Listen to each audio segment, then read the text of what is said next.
Assalamualaikum warahmatullahi wabarakatuh. Bismillahirrahmanirrahim. Hadratin Nabi al-Mustafa Sayyidina Muhammadin sallallahu alaihi wasallam wa ala alihi wa ashabihi wa azwajihi wa dhurriyyatihi wa ali baitihil kiram wa yusan ila jami' masyayihina wa yusan. Nas'aluka bi syafaati wa nas'aluka bi barakati min bidaraini al-Fatihah. A'udzu billahi minasy syaithanir rajim. Bismillahirrahmanirrahim. Alhamdulillahi rabbil alamin arrahmanir rahim maliki yaumiddin.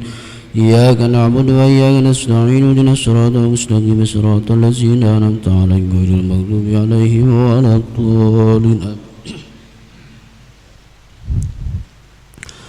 Bismillahirrahmanirrahim. Alhamdulillahilladzi qala fi kitabihil karim Syahrul Ramadan alladzi unzila fihil Qur'an hudal linnas. Wassalatu wassalamu ala sayyidina wa maulana Muhammadin nabiyil qail idza jaa Ramadan futihat abwabal jannah wa guliqat abwaban nar wa sufidat asyayatin wa ala alihi wa sahbihi wa man tabi'ahum bi ihsanin ila yaumiddin. Amma ba'du. Qala Allah Ta'ala fil Qur'anil Karim, a'udzu billahi minasy syaithanir rajim. Ya ayyuhalladzina amanu kutiba 'alaikumusiyam kama kutiba 'alal ladzina min qablikum la'allakum tattaqun. Shadaqallahul azim. Wa qala Rasulullah sallallahu alaihi wasallam, naumus shaim ibadah wa sumtuhu tasbih wa du'auhu mustajabun wa amaluhu mudha'afun. Al hadis Abdullah bin Aufa radhiyallahu an. Para hadirin jamaah rahimakumullah yang sama-sama dirahmati Allah Subhanahu wa taala. Pertama-tama marilah kita panjatkan puja dan puji kehadirat Allah Subhanahu wa taala yang mana pada pagi hari ini alhamdulillahirabbil alamin kita semua memasuki hari pertama di bulan Ramadan. Dan ini mudah-mudahan Allah Subhanahu wa taala selalu memberikan kita kekuatan, kesehatan sehingga kita semua bisa melaksanakan aktivitas di bulan yang penuh berkah ini. Shalawat serta salam senantiasa dilimpah curahkan ke habibina alam habibana wa nabiyana Kanjeng Nabi Muhammad sallallahu alaihi wasallam, keluarganya, sahabatnya, para tabi'in atba tabi'in ila yaumil qiyamah. Para hadirin jamaah rahimakumullah yang sama-sama dirahmati Allah Subhanahu wa taala. Puasa Ramadan merupakan salah satu kewajiban yang mesti kita laksanakan, yang mana nas Al-Qur'annya jelas, ya ayyuhalladzina amanu kutiba alaikumusiyam ila akhirih. Di bulan Ramadan pula menjadi bulan syahru ummati, kata Rasul, bulan umatku. Yang mana di bulan ini bulan yang tidak diberikan kepada umat yang lain, khusus diberikan kepada umat Kanjeng Rasul sallallahu alaihi wasallam. Bulan syahru ummati, kata Rasul, bulan bagi umatku. Ini adalah bulan di mana umatku panen dengan pahala, panen dengan keberkahan, panen dengan rahmat, panen dengan magfirah, panen dengan ditutupnya pintu neraka. Ya Allah ya Rabbi ya Karim, berbahagialah orang yang masih melaksanakan aktivitas kehidupan di bulan suci Ramadan ini. Luar biasa, luar biasa. Mudah-mudahan kita sampai ke Idul Fitri. Amin ya Allah ya Rabbal alamin. Dan di bulan Ramadan pula kelipatan pahala, para hadirin. Allah Subhanahu wa taala memberikan pahala yang luar biasa. Di antaranya man hadara majalisal ilmi fi Ramadan, barang siapa yang hadir di tempat majelis ilmi seperti ini, majelis ilmu, ngaji. Kataballahu ta'ala bikulli qadamin ibadatan sanatin, maka setiap langkah yang Bapak langkahkan ke sini untuk menuntut ilmu, untuk menghadiri majlis taklim, maka satu langkah dihitung dengan sama ibadatan sanatan, ibadah 1 tahun. Ya Allah ya Rabbi ya Karim, satu langkah dihitung sama dengan ibadah 1 tahun. Berapa langkah ke sini? Ya Allah ya Rabbi ya Karim. Wa yakunu ma'at tahtal arsy, Dan ada orang yang menghadiri majlis taklim seperti ini, kata Rasul, itu ma'i tahta arsy, bakal bareng bersamaku di bawah aras. Ya Allah ya Rabbi ya Karim, luar biasa Ramadan. Wa man dawama ala jam'ati fi Ramadan, barang siapa yang mendawamkan sholat berjamaah di masjid, di musola, fi Ramadhana, di dalam bulan Ramadan, a'tahallahu ta'ala bi kulli raqatin madinatan, maka Allah berikan setiap satu rakaat satu kota, setiap satu rakaat satu kota, yang mana kota tersebut tamla'u min ni'amillahi ta'ala, yang mana kota tersebut Allah penuhi dengan nikmat yang luar biasa. Ya Allah Rabbi Karim, hebat. Dawamkan sholat berjamaah bulan Ramadan, sesempat mungkin kita kejar sholat berjamaah. Pahalanya satu rakaat Allah berikan satu kota, yang mana kota tersebut dipenuhi dengan kenikmatan. Ya Allah ya Rabbi Karim. Bahkan naumu shaim ibadah, tidurnya orang yang berpuasa menjadi ibadah. Tidurnya orang yang berpuasa menjadi ibadah itu bukan berarti kita disuruh tidur, Pak.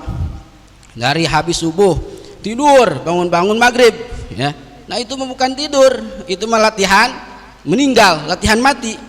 Nah, yang dimaksud dengan shaim ibadah, naum tidurnya orang yang berpuasa menjadi ibadah itu adalah qailullah.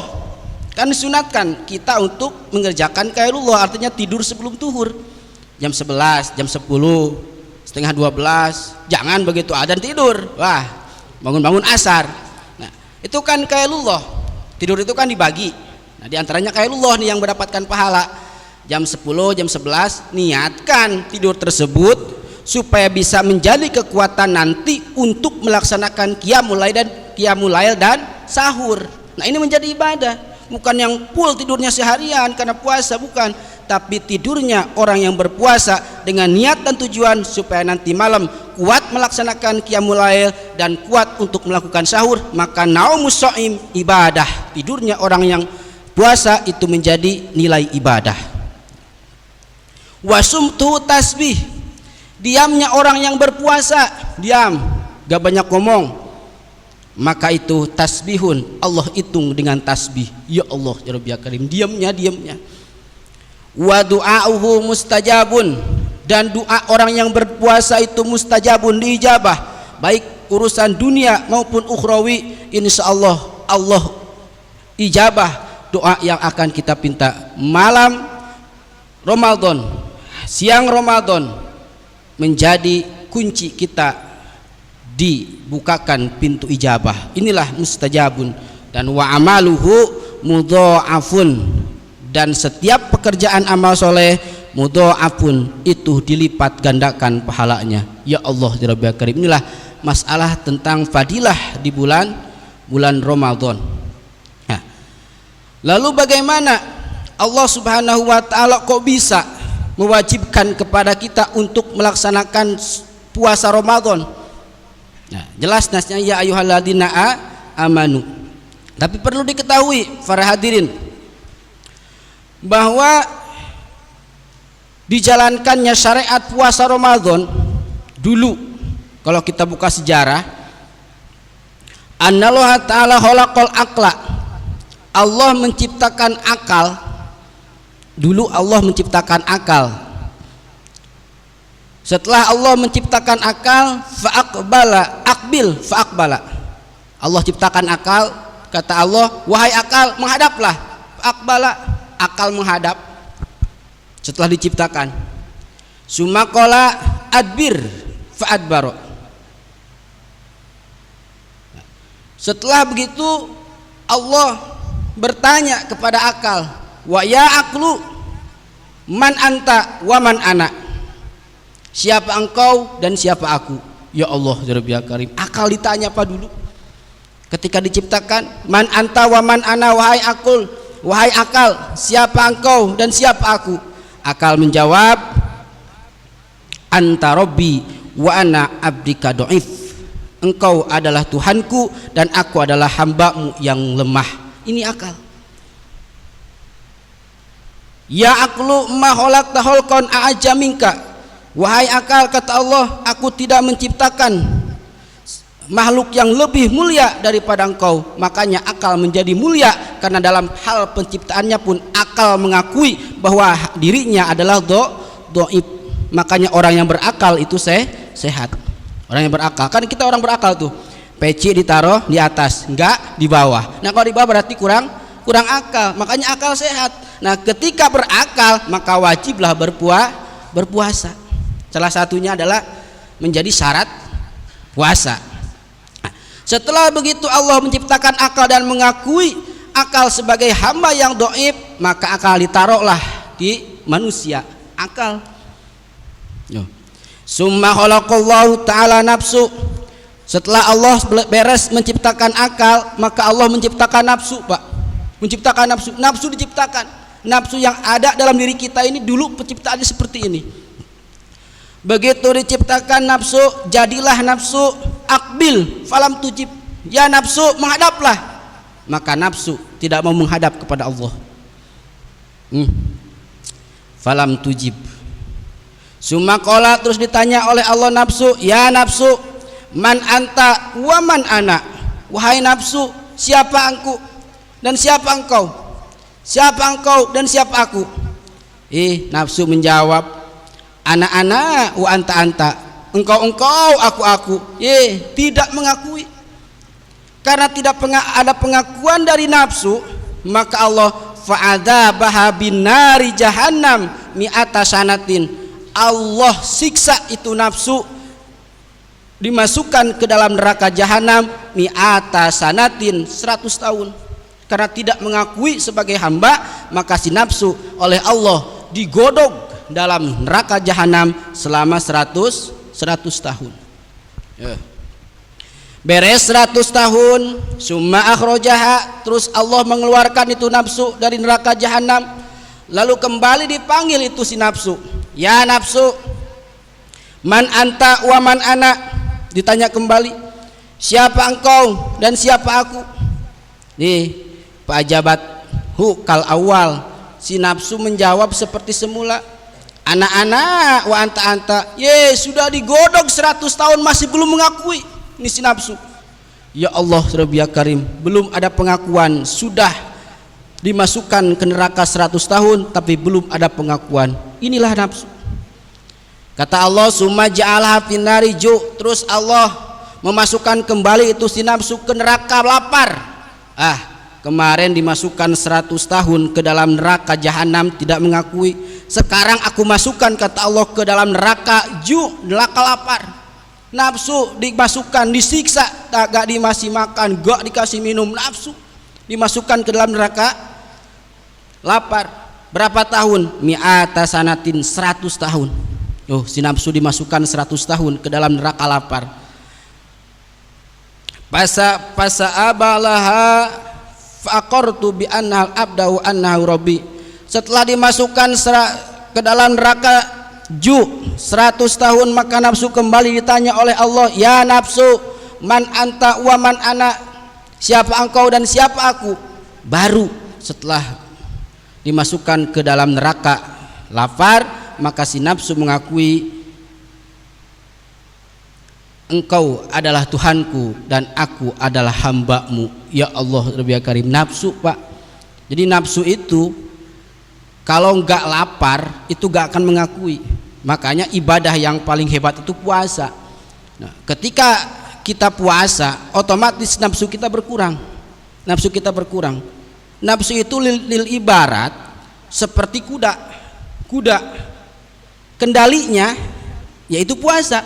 Nah, maka ketika ada orang yang berpuasa pasti akan diberikan kemudahan ibadah karena nafsunya sudah digodok oleh lapar. Baca Quran lagi puasa gampang, pasti sedekah gampang. Karena apa? Nafsunya digodok. Dulu pun oleh Allah, ini si nafsu 100 tahun dimasukkan ke dalam neraka lapar, mengakui bahwa dirinya adalah hamba. Nah, kita yang berpuasa, maka insya Allah ini menjadi jalan pembuka untuk melaksanakan amal-amal yang lain di bulan puasa. Dengan apa? Caranya berpuasa. Fa'ajaballahu ta'ala 'alaiha shaum bisababi dalik, maka Allah mewajibkan kepada umat Kanjeng Rasul untuk melaksanakan puasa bisa babi dalik, dengan sebab tersebut. Nah, maka setelah ini diciptakan, maka Allah mewajibkan kepada umat Kanjeng Rasul puasa berapa hari? 30 hari atau 29 hari. Hikmahnya dipardukan puasa 30 hari atau 29 hari, kenapa? Enggak sampai 2 bulan, bahkan kenapa Ramadan enggak 1 tahun? Ya, ini kila hikmatu fi pardiyati saum salasina yauman ana abana Adam alaihi salatu wassalam. Dipardukannya hikmah, dipardukannya puasa Ramadan selama 30 hari. Dulu ana abana Adam alaihi salatu wassalam, sesungguhnya bapak kita semua Kanjeng Nabi Adam alaihi salatu wassalam, lama akala fil jannati minasyajarah, dulu ketika Kanjeng Nabi Adam di surga memakan buah huldi, lalu Allah turunkan ke dunia, itu dalam perutnya, ketika turun di dunia dalam perutnya masih ada buah huldi. Nabi Adam sujud, Rabbana dolamna anfusana wa ilam tagfir lana wa tarhamna lanakunanna minal khosirin. Nah, fi zaufi miqdaro salasina yauman, maka tersisalah 30 hari. Yauman falamma taba ila ta'ala amarahu bisaum. Begitu Kanjeng Nabi Adam sujud taubat kepada Allah, mengakui bahwa dirinya salah ketika memakan buah huldi, maka Allah memerintah kepada Kanjeng Nabi Adam, ya Adam, engkau berpuasa salasina yauman 30 hari bilayaliha, 30 hari berpuasa. Nah, setelah 30 hari berpuasa, tobat, maka 30 harilah buah huldi yang dimakan dalam perutnya itu sudah keluar habis 30 hari. Nah, makanya inilah hikmah dipardukannya kita berpuasa itu 30 hari, karena ini sebab daripada Kanjeng Nabi Adam alaihi salatu wassalam. Nah, li'anna ladati dunya arba'atun, karena sesungguhnya kenikmatan dunia itu tidak ada lagi kecuali 4. Kenikmatan dunia hanya 4. 1, atau makan, nikmat dunia tuh makan. Wasyarab, minum, kenikmatan dunia. Wal jima, kenikmatan dunia. Wasau, wanaum, dan tidur. Ladatun dunia, 1, makan, minum, jima, tidur, hanya 4. Kita mencari dunia dari pagi sampai malam hanya mengejar 4 ini: makan, minum, jima, tidur. Nah, padahal yang 4 ini fa innaha hijabun lil abdi anillah, yang 4 ini menjadi penghalang bagi si hamba kepada Allah Subhanahu wa taala. Banyak makan menjadi penghalang kepada Allah, banyak minum menjadi penghalang kepada Allah, banyak tidur menjadi penghalang kepada Allah, begitupun banyak jima menjadi penghalang kita jauh daripada Allah Subhanahu wa taala. Makanya di bulan Ramadan Allah mewajibkan puasa supaya apa? Supaya menjadi hamba yang selalu bertakwa kepada Allah, la'allakum tattaqun. Itu ya Allah ya Rabbi ya Karim. Wa faradu ala Muhammadin wa ummati bin nahari wa abi akli bil lail wa huwa fadlu minallahi ta'ala wa karamun alaina. Kanjeng Nabi Adam dulu diperintah oleh Allah Subhanahu wa taala untuk berpuasa 30 hari. Ketika selesai memakan buah huldi di surga dan dimasukkan ke dunia, itu selama 30 hari, dan ini menjadi sebab musabab kita sebagai umat Rasul dijadikan puasa 30 hari atau 29 hari. Ini menjadi fadlu minallah, menjadi keunggulan, menjadi keutamaan bagi umat Kanjeng Rasul dari Allah Subhanahu wa taala, wa karamun alaina, dan menjadi kemuliaan bagi kita semua. Itulah hikmah diwajibkannya puasa Ramadan. Nah, baik para hadirin jamaah rahimakumullah yang sama-sama dirahmati Allah Subhanahu wa taala, dalam hal berpuasa ada beberapa sanksi yang mesti kita jaga hati-hati. Takutnya nanti puasa kita tidak sah.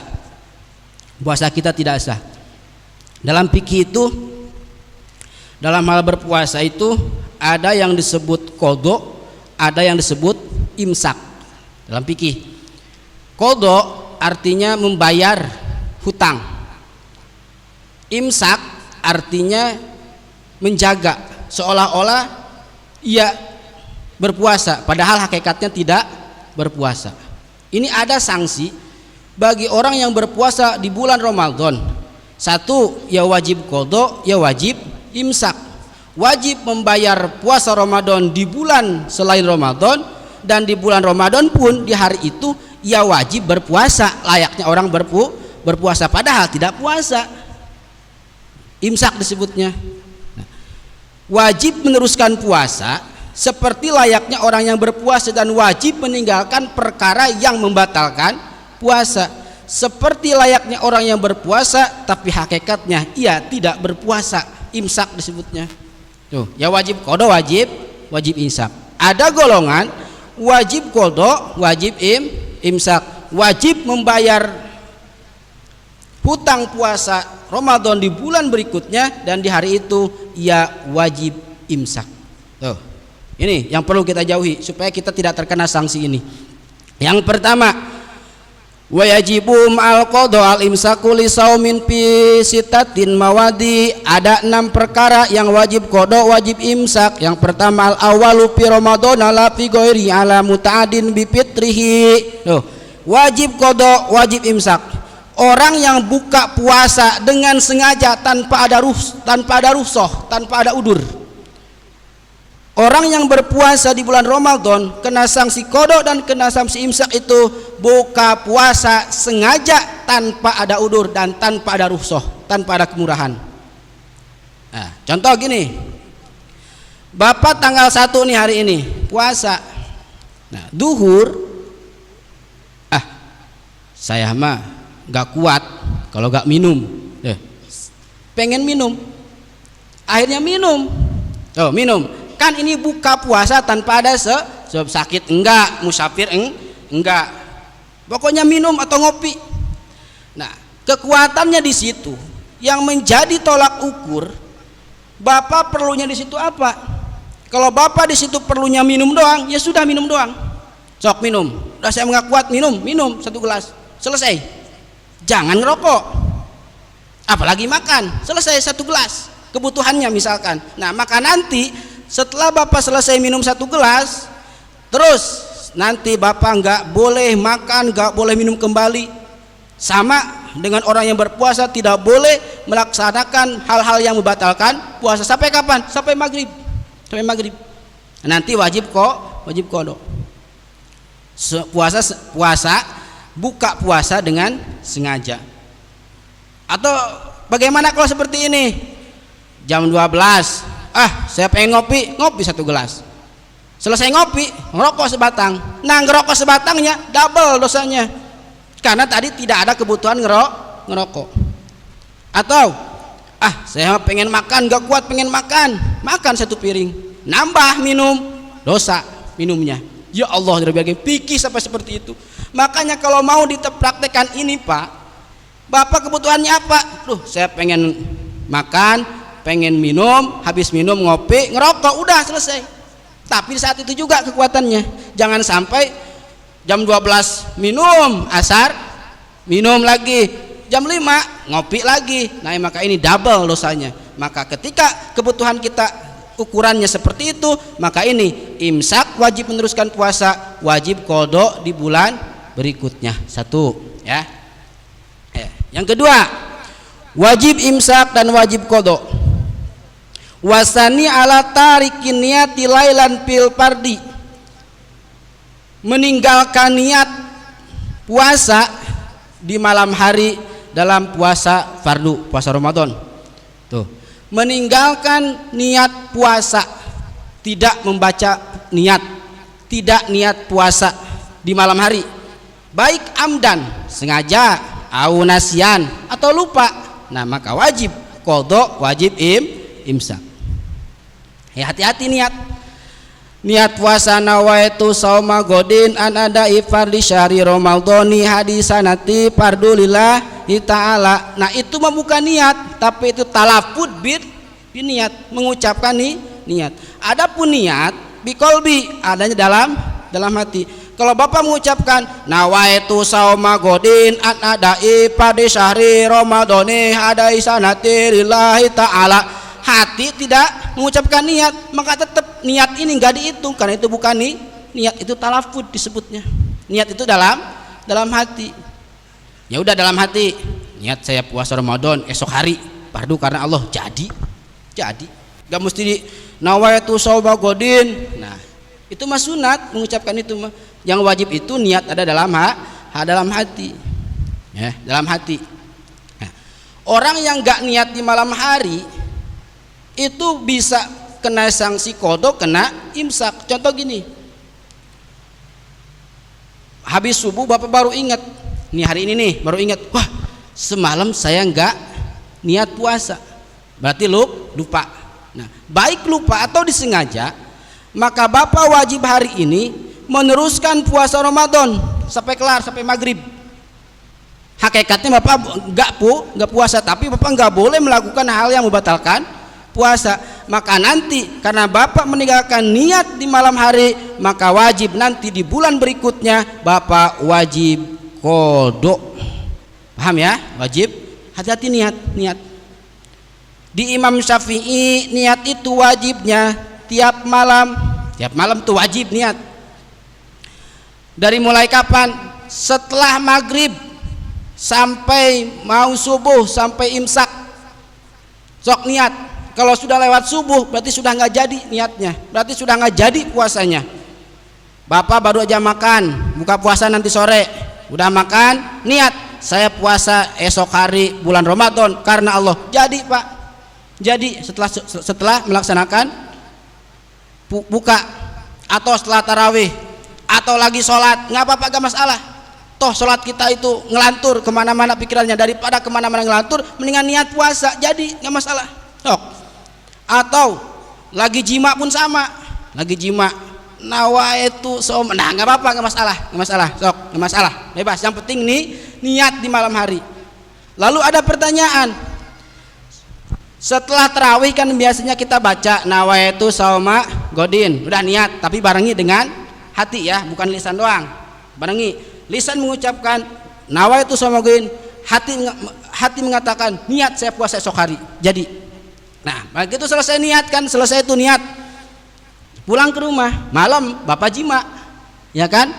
Nah batal nggak niat yang tadi setelah melaksanakan sholat tarawih dengan jima? Artinya apakah setelah jima mesti niat kembali? Gak usah. Niat itu nggak ada yang membatalkan. Bapak setelah niat puasa Ramadan, mau jima mau makan, cukup sekali aja niatnya, gak usah niat kembali, selesai. Nah, seperti orang ada yang bertanya gini, ketika melaksanakan jima di malam hari, mandi setelah subuh 5:30 tuh, berarti kan mandinya sebelum subuh, berarti lewat subuh. Jima tengah malam, begitu bangun kesiangan, sahur enggak, tahu-tahu 5:30 belum mandi junub, apakah puasanya sah? Sah puasanya sah, nggak boleh imsak, nggak boleh kodok, udah sah aja. Yang penting apa? Niat. Bapak niat setelah melaksanakan sholat tarawih, malamnya bapak jima, sahur nggak kesiangan, bangun 5:30, wah gimana puasa saya ya, batal apa enggak ya? Enggak batal lah, apanya yang batal? Maka itu tidak wajib imsak dan tidak wajib kodok, lanjutkan, cuman wajib mandinya. Artinya mandi junub itu nggak masalah setelah subuh nggak ada masalah. Hanya di masalah itu meninggalkan niat baik disengaja ataupun lupa, ini menjadi kekhawatiran, maka wajib kodok, wajib imsak. Makanya hati-hati niat. Imam Syafi'i itu niat itu tiap malam niat itu. Ada madhab Imam Maliki yang mengatakan bahwa niat boleh disekaligus,kan 1 bulan full. Biar apa? Biar nanti ketika di hari-hari berikutnya ada malam yang lupa nggak niat, maka sudah ketambal sama itu. Tapi itu taklid ke Imam Maliki, sudah lewat, artinya harus semalam. Jadi niatnya gini, niat saya berpuasa 1 bulan penuh, taklid ke Imam Malik. Nah, semalam harusnya seperti itu. Jadi nanti ketika ada yang kelewat, berarti itu sudah tertambal oleh niat yang 1 bulan full. Nah kalau di Imam Syafi'i itu nggak bisa niat seperti itu ya, makanya harus satu hari satu malam satu kali satu malam, nggak boleh dikaliguskan Imam Syafi'i. Maka hati-hatilah tentang masalah niat, karena kalau ada orang yang meninggalkan niat baik disengaja ataupun lupa, maka ini sanksinya wajib qadha, membayar di bulan berikutnya, wajib imsak, meneruskan puasa. Hati-hati niat hati-hati ya. 2. Yang ketiga, wasalisu ala man tasyakhara donan baqaan lail fabana hilafuhu. Yang kena sanksi wajib qadha dan wajib imsak yaitu orang yang menyangka masih dalam keadaan sahur padahal sudah siang. Sahur, wah bangun 3:30 mantep nih ngopi ngerokok, tahu-tahu begitu dibuka gorden ternyata sudah 5:30, wah jamnya mati. Nah apakah itu? Maka wajib imsak, meneruskan puasa, dan wajib qadha. Sahurnya kesiangan ini menjadi qadha dan wajib imsak ya. Dan sahur enggak menjadi patokan sahnya puasa, Pak. Sahur itu enggak jadi patokan. Ada orang kan gini, kenapa enggak puasa? Oh saya enggak sahur. Apa hubungannya? Yang menjadi hubungannya itu tadi, tidak niat puasa walaupun enggak sahur jadi. Tapi ada orang yang sahur tapi nggak niat, nah itu nggak jadi. Mendingan orang yang nggak sahur tapi niat daripada orang yang sahur tapi nggak niat, nah itu nggak jadi. Nah ini sahur menjadi sunnah bagi kita untuk melaksanakan sahur supaya menjadi kekuatan ketika kita berpuasa. Dan sahur itu sunatnya diakhirkan, artinya jangan sahur jam 12 gitu kan. Nah, jam 12 itu kan masih malam ya, kalau sunatnya itu diakhirkan sahur ya. Jadi hati-hati ketika ada orang yang sahurnya kesiangan, nah, dikiranya masih sahur ternyata sudah lewat subuh, ini wajib imsak dan wajib qadha. 4. Warabi'u alaman abtorodonan guruba pabana hilafu aidon. Yang wajib qadha dan wajib imsak itu orang yang menyangka sudah maghrib padahal belum. Nah ini kebalikannya Pak. Bapak setel TV sudah adzan, ternyata TV-nya TV Bali kan beda 1 jam. Di sana mah sudah maghrib, ternyata di sini belum maghrib. Bapak buka ternyata di sini masih 5 menit lagi. Nah maka ini nanti Bapak wajib qadha. Begitu makan baru satu suap, belum maghrib, jangan meneruskan. Sudah berarti Bapak batal, tapi jangan meneruskan. Nanti tunggu maghrib di wilayah sekitar. Jangan begitu makan, belum maghrib, lah tanggung, habisin, bentar lagi maghrib. Nggak boleh, itu dosa. Jadi harus menunggu, disebut imsak. Nah itu imsak ya. Jadi hati-hati ketika kita masalah buka puasa harus mengikuti jadwal yang tepat. Jangan sampai kita terkena sanksi ini, wajib imsak ya wajib qadha. 5. Wal khamisu ala man bana lahu yauman salasina Sya'ban annahu min Ramadan. Orang yang menyangka bahwa ini tanggal 30 Sya'ban padahal ini sudah masuk tanggal 1 Ramadan, maka wajib untuk imsak dan wajib qadha. Contoh gini, di kita contoh kemarin lah perbedaan puasa.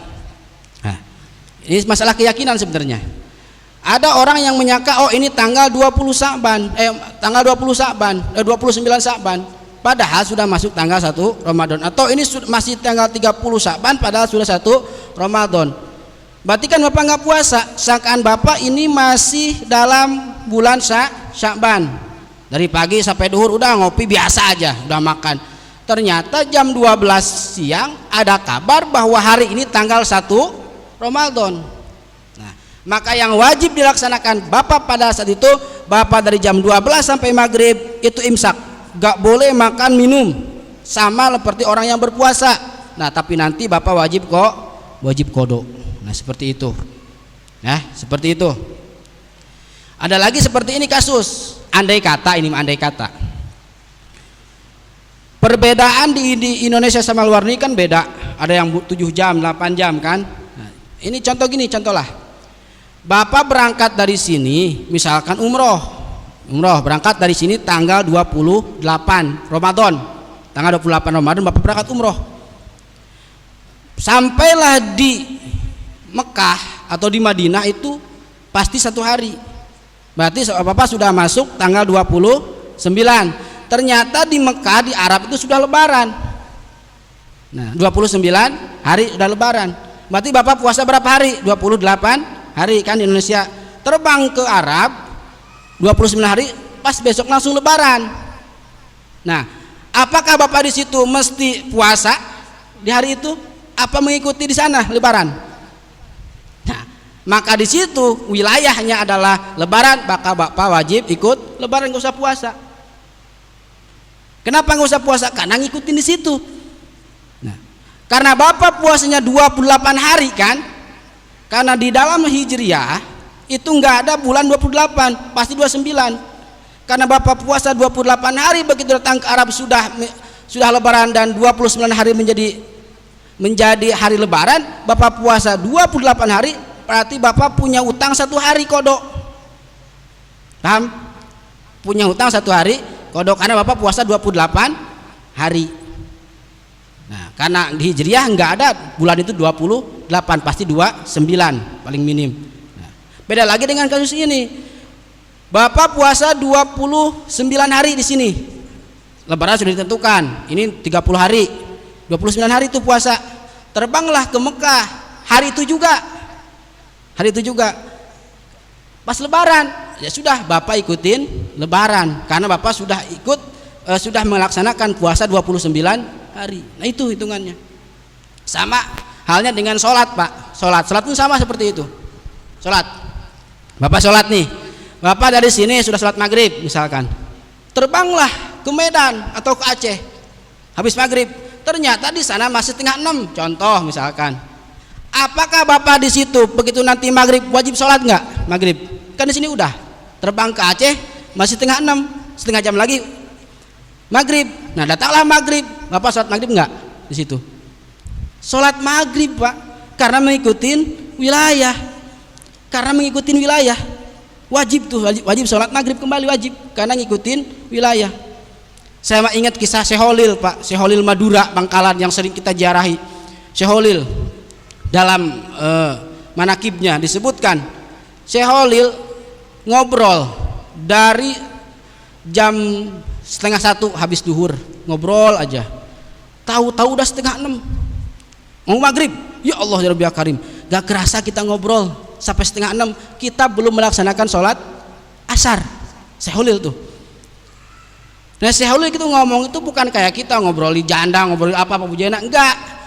Syekh Holil itu ngomongin ilmu, ngomongin hikmah. Syekh Holil nggak kerasa sampai 5:30. Kata yang diajak ngobrol, Syekh gimana ini kita belum sholat asar? Kalau kita di sini sholat asar nggak akan keburu, bentar lagi maghrib. Karena itu waktu itu jam 6, hampir sekitar 3 menit lagi lah ke waktu maghrib. Artinya mau sudah habis waktu asar. Apa Syekh Holil? Ya udah, mana sejadah? Ambil sejadah, terbang ke Mekah. Di Mekah masih 3:30.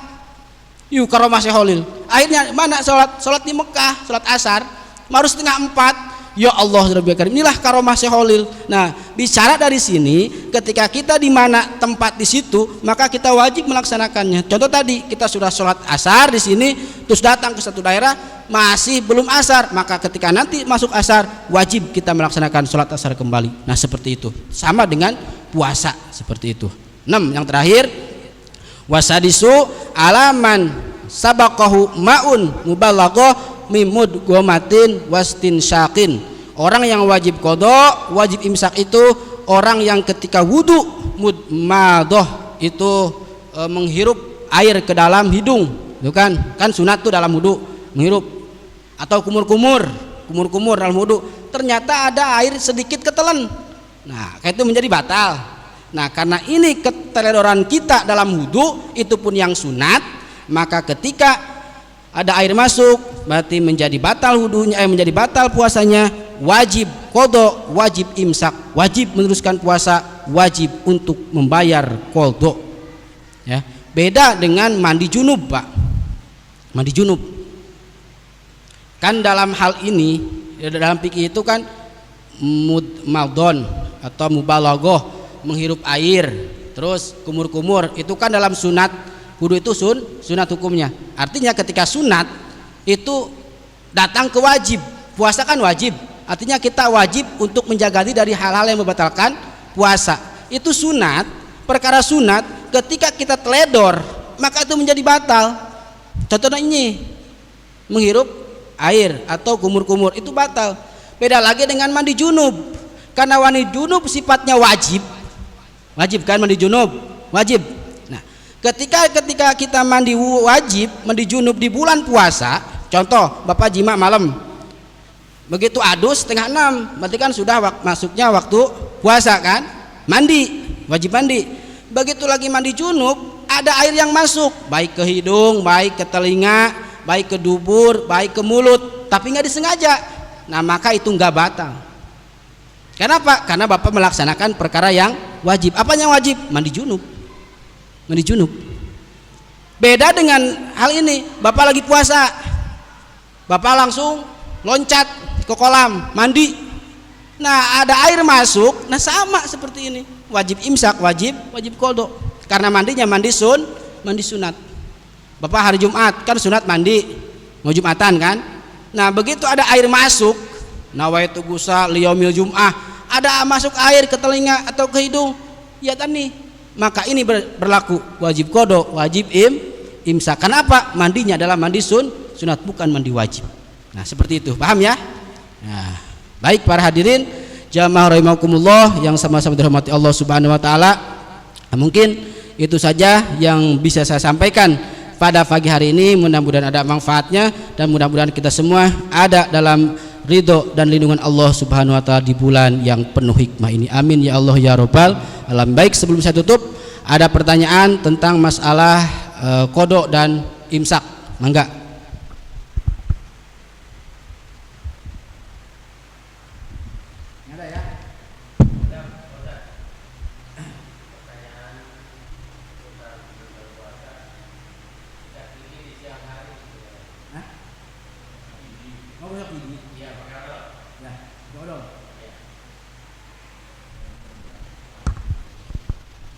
Masalah gosok gigi itu kalau misalkan odolnya kerasa di lidah dan langsung masuk ke tenggorok itu batal. Tapi kalau misalkan sampai sini, di sini nggak masuk, itu nggak masalah.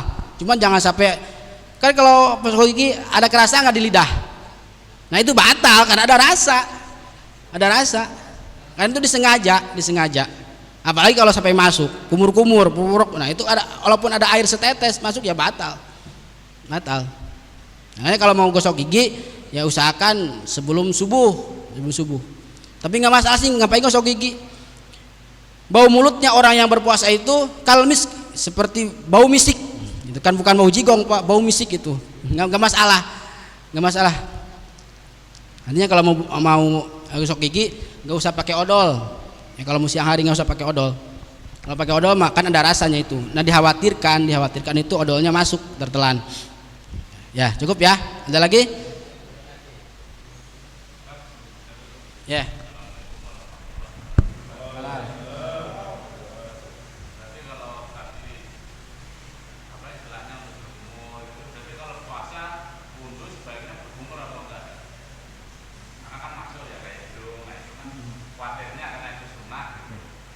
Ya kalau misalkan khawatir ini nggak usah. Nah, tapi kalau misalkan aman ya nggak masalah. Nah, itu sunat kok, sunat. Berarti kalau Bapak misalkan wudhu nggak berkumur-kumur, nggak menghirup air kan berarti nggak dapat pahala kumur-kumur. Tapi kalau kumur-kumur dikhawatirkan bisa membatalkan puasa seperti tadi ya wajib qodho, wajib imsak, ini nggak usah. Ini tergantung lah. Tinggal kitanya aja bisa seperti apa. Ya, cukup ya.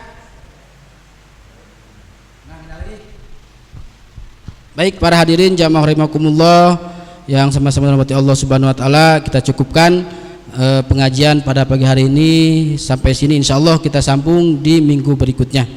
Allahumma sholli ala sayyidina Muhammadin fil awwalin wal akhirin wa barik wa sallim radhiyallahu tabaraka wa ta'ala an kulli sahabati Rasulillah ajmain. Allahumma hadina siratal mustaqim, Allahumma hadina siratal mustaqim, siratal ladzina an'amta 'alaihim minan nabiyyin was-siddiqin was-syuhada'i was-shalihin wa hasuna ulaika rafiqa dzalika al-fadlu wa kafa billahi alima. Sholli wa sallim ala jami'il anbiya wal mursalin walhamdulillahi rabbil alamin. Taqabbal kalam. Assalamualaikum warahmatullahi wabarakatuh.